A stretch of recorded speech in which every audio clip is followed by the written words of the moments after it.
నమస్కారం city news కి స్వాగతం. తెనాలిలో గత ఆదివారం జరిగిన పండ్ల వ్యాపారి హత్య కేసులో నిందితుడిని 3 టౌన్ పోలీసులు అరెస్ట్ చేశారు. బుధవారం 3 టౌన్ పోలీస్ స్టేషన్లో జరిగిన విలేకరుల సమావేశంలో సీఐ రమేష్ బాబు నిందితుడిని మీడియా ఎదుట హాజరుపరిచారు. సీఐ రమేష్ బాబు కేసు వివరాలను వివరించారు. తన భార్యను కాపురానికి పంపించే విషయంలో ఆమె మేనమామ రబ్బాని అడ్డుపడుతున్నాడన్న కక్షతోనే హత్యకు పాల్పడిన గౌస్ పాషా షేక్ రబ్బానీని హత్య చేసినట్లు తెలిపారు. నిందితుడిని అరెస్ట్ చేసి కోర్టులో హాజరుపరుస్తున్నట్లు 3 టౌన్ సీఐ రమేష్ బాబు తెలిపారు. తెనాలి 3వ పట్టణ పోలీస్ స్టేషన్లో క్రైమ్ నెంబరు 42/25 దీంట్లో ఇది మర్డర్ కేసు. గౌస్ బాషా అనే అతని భార్య సనా అనే ఆమెతోటి గత 13 సంవత్సరాల క్రితం మ్యారేజ్ అయి ఉంటుంది. మ్యారేజ్ అయిన తర్వాత ఇతను కొద్దిగా యాక్చువల్గా ఇతను వడ్రంగి పని చేస్తూ ఉంటాడు. Native of Pinapadu. ఇతను భార్యకి ఇతనికి చిన్న చిన్న విషయాల్లో వివాదాలు జరుగుతూ ఉంటాయి. ఇతను రెగ్యులర్గా వర్క్ చేయకపోవడం, చెడు వ్యసనాలకు అలవాటు కావడం, ఆ అమ్మాయిని మందలించడం, కొట్టడం ఇట్లా చేస్తూ ఉంటాడు. 2 పాపలు 1 బాబు ఇతనికి. వీళ్ళు కూడా తండ్రి చేసే ప్రవర్తన నచ్చకపోవడం వల్ల అతను ఒక 3 నెలల క్రితము మా తెనాలి 3 టౌన్ పోలీస్ స్టేషన్ రావడం జరుగుతుంది. మేము కూడా మందలించి కరెక్ట్ కాదురా, మీ లైఫ్ సెటిల్ చేసుకోవాలి అని చెప్పి వార్న్ చేసి ఇద్దరిని కలిపి పంపించడం జరుగుతుంది. ఈ నేపథ్యంలో మరలా కూడా అమ్మాయిని మళ్ళీ మందలించడం, కొట్టడం చేస్తూ ఉంటాడు. దీనిలో భాగంగా షేక్ రబ్బానీ అనే అతను ఆ అమ్మాయి యొక్క మేనమామ. ఈ మేనమామ ఏం చేస్తాడంటే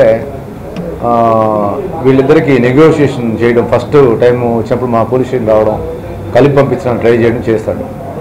సెకండ్ టైము మళ్ళీ ఒక 3 డేస్ బ్యాక్ గౌస్ బాషా అనే అతను గౌస్ బాషాకి వాళ్ళ ఫ్రెండ్ హైదరాబాద్ నుంచి వచ్చి కలుస్తాడు. ఇతను బాధ అతను చెప్పుకుంటాడు, నా భార్య ఇట్లా రావడం లేదని చెప్పుకోవడం. అలానే వీళ్ళిద్దరు కలిసి రబ్బానీ దగ్గర పోవడం. రబ్బానీ చంద్రావుడు తోటలో ఉంటాడు, అక్కడ పోయి మాట్లాడడం జరుగుతుంది. జరిగినప్పుడు అరే అమ్మాయి ఒప్పుకోవట్లేదురా, నువ్వు ఎట్టి పరిస్థితి నాకు చెప్పొద్దు అని చెప్పడం, మళ్ళీ ఆ అమ్మాయిని కూడా పిలిపించడం. అక్కడ చిన్న ఇద్దరి మధ్యలో వివాదం జరుగుతుంది. భాను టీ స్టాల్ దగ్గర ఉన్నటువంటి అతని షాపు, పండ్ల షాపు ఉంటుంది. ఆ షాపు దగ్గరికి వచ్చి అతను షాపు ఓపెన్ చేసుకొని ఉంటాడు. ఇది మనసులో పెట్టుకొని దీని మొత్తానికి మా భార్యని నా దగ్గర కాపురం రాకుండా చేయడానికి గల కారణము అతను మా భార్య సనా యొక్క మేనమామ చేస్తున్నాడని అతను మనసులో పెట్టుకొని కూరగాయలు కరిగే చాకు తీసుకొని నేరుగా ఇక్కడ రావడం అతన్ని అటాక్ చేస్తాడు. అటాక్ చేసి 3 స్టాబింగ్ ఇంజురీస్ చేయడం జరుగుతుంది. అవి బాగా లోతుగా పోవడం వలన ఆన్ ది స్పాట్లోనే దర్దాపులో చనిపోతాడు. దాని మీద మేము ఇన్వెస్టిగేషన్ చేసి ఒక 3 డేస్ నుంచి గాలిస్తూ ఉంటే లాస్ట్కి అతను పినపాడులో ఉన్నటువంటి అతని సొంత ఇంట్లో ఈరోజు ఉన్నట్టుగా ఇన్ఫర్మేషన్ వచ్చింది. దాని మీద మా ఎస్ఐ గారి టీము అంతా వెళ్ళి అతను పట్టుకోమని ఈరోజు తీసుకురావడం జరిగింది. తెనాలి పట్టణ 31వ వార్డులో ఎమ్మెల్సీగా ఆలపాటి రాజేంద్ర ప్రసాద్ విజయాన్ని కాంక్షిస్తూ కూటమి నేతలు ప్రచారాన్ని నిర్వహించారు. బుధవారం బుర్రెపాలెం రోడ్లోని పలు పాఠశాలలు తిరిగి పట్టభద్రులను కలిసి వారి అమూల్యమైన ఓటును మొదటి ప్రాధాన్యత ఓటుగా కూటమి అభ్యర్థి మాజీ మంత్రి ఉమ్మడి కృష్ణ గుంటూరు జిల్లాల పట్టభద్రుల ఎమ్మెల్సీ అభ్యర్థి ఆలపాటి రాజేంద్ర ప్రసాద్కి 1 అంకె వేసి గెలిపించాలని విజ్ఞప్తి చేశారు. ప్రచారంలో టీడీపీ నాయకులు, కార్యకర్తలు పాల్గొన్నారు.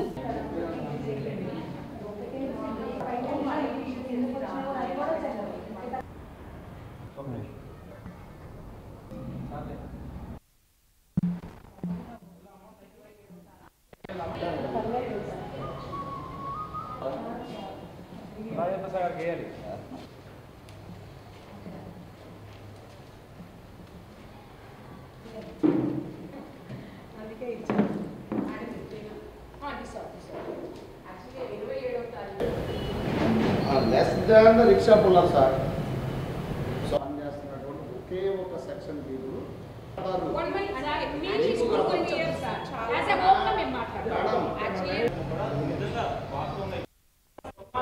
ఇంతవరకు ఒక పార్టీ కానీ ఒక ఎమ్మెల్యే కానీ ఒకసారి మేము లక్ష్మణరావుని కలిసాం. లక్ష్మణరావు గారు ఏమన్నారంటే మీరు ఒక 200 మంది రండి, మేము రిప్రజెంట్ చేస్తామని అన్నారు. అయితే ఇక్కడ మాకు వస్తున్నటువంటి సమస్య ఏంటంటే, మేము ఫర్ ఎగ్జాంపుల్ నేను వచ్చాననుకోండి రిప్రజెంటేషన్కి, ఇమీడియట్గా మా మేనేజ్మెంట్ ఏమంటుందంటే ఉద్యోగం లేదు నీకు వెళ్ళిపోయినా. ఇంతవరకు ఒక పార్టీ కానీ ఏది కూడా మా సమస్యల గురించి పట్టించుకోలేదు. పైగా మా డిమాండ్స్ ఏంటంటే గవర్నమెంట్ మీద ఎలాంటి ప్రెజర్ పడినటువంటి డిమాండ్. 12 నెలలు ఇవ్వడం లేదు. మేము అడుగుతుంది ఏంటంటే 12 నెలల శాలరీ మా మేనేజ్మెంట్ నుంచి ఇప్పించాలి. రేపు 27వ తారీఖు జరిగే గుంటూరు కృష్ణా పట్టభద్రుల స్థానిక ఎన్నికల్లో మన కూటమి అభ్యర్థిగా మన తెలుగుదేశం పార్టీ నాయకులు శ్రీ ఆలపాటి రాజేంద్ర ప్రసాద్ గారు పోటీ చేస్తున్న సందర్భంలో మనందరం ఈ 3-4 రోజులు ప్రతి ఇంటికి తిరిగి ఓటర్ని అందరిని అభ్యర్థించి మన అభ్యర్థి గుర్తు 1వ నంబర్కి వేయవలసిందిగా గుంటూరు కృష్ణా ఉమ్మడి ఎమ్మెల్సీ అభ్యర్థిగా ఆలపాటి రాజేంద్ర ప్రసాద్ గారు పోటీ చేస్తున్న విషయం అందరికీ తెలిసిందే. ఆయన అందరికీ ఎంతో సుపరిచితులు. ఆయన ఎన్నో కార్యక్రమాలు చేపట్టారు. ఎన్నో తెలుగుదేశం పార్టీలో కూటమి అభ్యర్థిగా ఆయన్ని అనౌన్స్ చేశారు. 27వ తారీఖు ఉదయం 8 గంటల నుంచి సాయంత్రం 4 గంటల వరకు ఎలక్షన్ అనేది జరగబోతుంది. కాబట్టి ప్రతి ఒక్కళ్ళు మీ ఓటుని వినియోగించవలసిందిగా కోరుకుంటూ, ఓటు వేసేది ఆలపాటి రాజేంద్ర ప్రసాద్ గారి నేమ్ పక్కన 1 అనే అంకె వేసి మొదటి ప్రాధాన్యత ఓటు వేయవలసిందిగా కోరుకుంటున్నాము. వాళ్ళు ఇచ్చిన పెన్నుతోనే ఓట్ చేయాలండి. ఈ 1ని సర్కిల్ చేయడం కానీ, పక్కన టిక్ మార్క్స్ పెట్టడం కానీ, 1ని దిద్దటం కానీ చేస్తే మీ ఓట్ అనేది ఇన్వాలిడ్ అవుతుంది. కాబట్టి అందరూ ఈ దృష్టిలో పెట్టుకొని వాళ్ళు ఇచ్చిన పెన్నుతో వాళ్ళు ఎలా అయితే ఫోల్డ్ చేసి ఇచ్చారో అలాగే మళ్ళీ వాళ్ళకి ఫోల్డ్ చేసి ఇవ్వాలి. విధి నిర్వహణలో అంకిత భావంతో పనిచేసే 52 సంవత్సరాలు కలిగిన హోంగార్డ్ ఎత్తు శ్రీనివాస్ అకాల మరణం బాధాకరమని rural SI Pratap Kumar, Kollipara SI కోటేశ్వరరావులు అన్నారు. తెనాలి రూరల్ పోలీస్ స్టేషన్లో హోంగార్డుగా పనిచేస్తున్న ఎద్దు శ్రీనివాస్ గుండెపోటుతో మృతి చెందారు.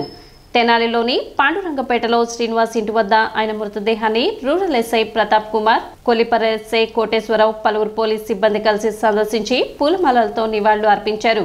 మట్టి ఖర్చుల నిమిత్తం 40,000 శ్రీను కుటుంబానికి అందించారు. పెద్ద సంఖ్యలో పోలీసులు కుటుంబ సభ్యులకు ప్రగాఢ సానుభూతి తెలిపారు. నేడు అంతిమ సంస్కారాలు నిర్వహించనున్నట్లు కుటుంబ సభ్యులు తెలిపారు.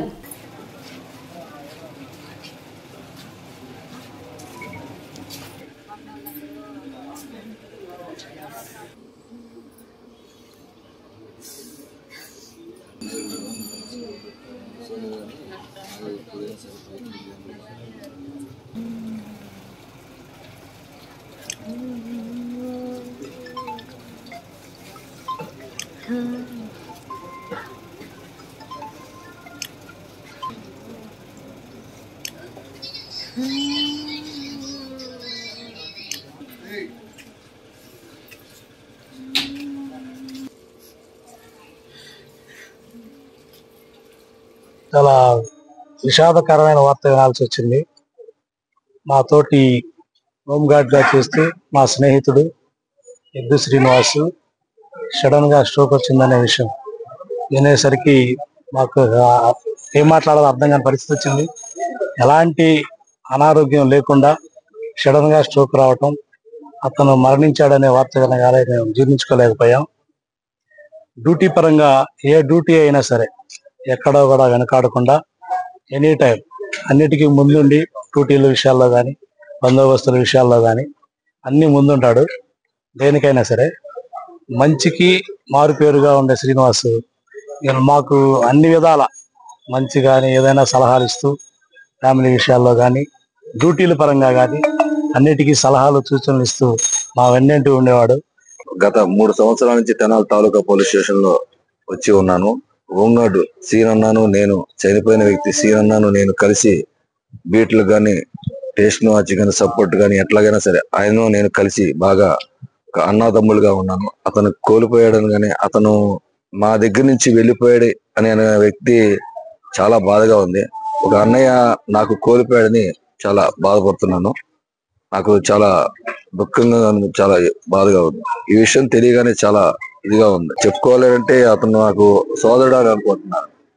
కానీ కలిసిమెలిసి ఎన్నోసార్లు మంచి గాని చెడు గాని పోలీసు వ్యవస్థకి ఇలా చేయాలి, ఇలా చేయండి అని చెప్తానే ఉంటాడు, కానీ చెడు వ్యక్తి అనేది కాదు. తెనాలిలో తెలుగుదేశం పార్టీ నేతలు మంగళవారం ఎమ్మెల్సీ ఎన్నికల ప్రచారం నిర్వహించారు. కౌన్సిలర్ మానసారెడ్డి, టీడీపీ నాయకులు సౌపాటి కిరణ్ ఆధ్వర్యంలో ఇంటింటికి తిరుగుతూ కరపత్రాలు పంచుతూ తమ మొదటి ప్రాధాన్యత ఓటును 1 అనే అంశంపై వేసి కూటమి అభ్యర్థి ఆల్పాటి రాజేంద్ర ప్రసాద్ విజయాన్ని చేకూర్చాలని పట్టభద్రులను కోరారు.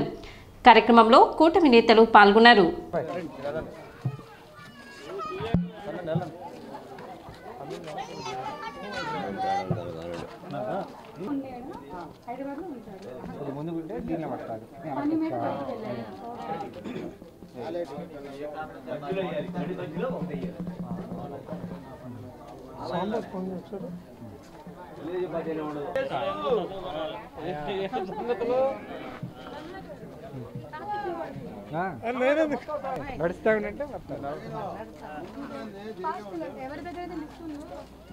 ఎమ్మెల్సీ ఎలక్షన్లో బీజేపీ, టీడీపీ, జేఎస్పీ ఉమ్మడి అభ్యర్థిగా ఆల్పాటి రాజేంద్ర ప్రసాద్ గారు పోటీ చేస్తున్నారు. ఈ ఎలక్షన్లో ప్రచార భాగంగా ఈరోజు తెనాలి పట్టణంలోని 31వ వార్డు ఓటర్లు కలవటం జరుగుతుంది. దానిలో భాగంగా ఓటర్ నమూనా బ్యాలెట్ పత్రం ఈరోజు పార్టీ కార్యాలయం నుంచి విడుదల చేయడం జరిగింది. దీనిలో భాగంగా ఆల్పాటి రాజేంద్ర ప్రసాద్ గారికి మొదటి ప్రాధాన్యత ఓటేయాలి. అదేవిధంగా మొదటి అభ్యర్థి కూడా ఆల్పాటి రాజేంద్ర ప్రసాద్ గారే. ఓటేసేటప్పుడు ప్రతి ఒక్కరు కూడా 1వ నెంబర్ని ఒకటనేసి ఇంక ఏ విధమైన దాని మీద మెరుగులు తెద్దకుండా ఒకటేస్తే చాలు.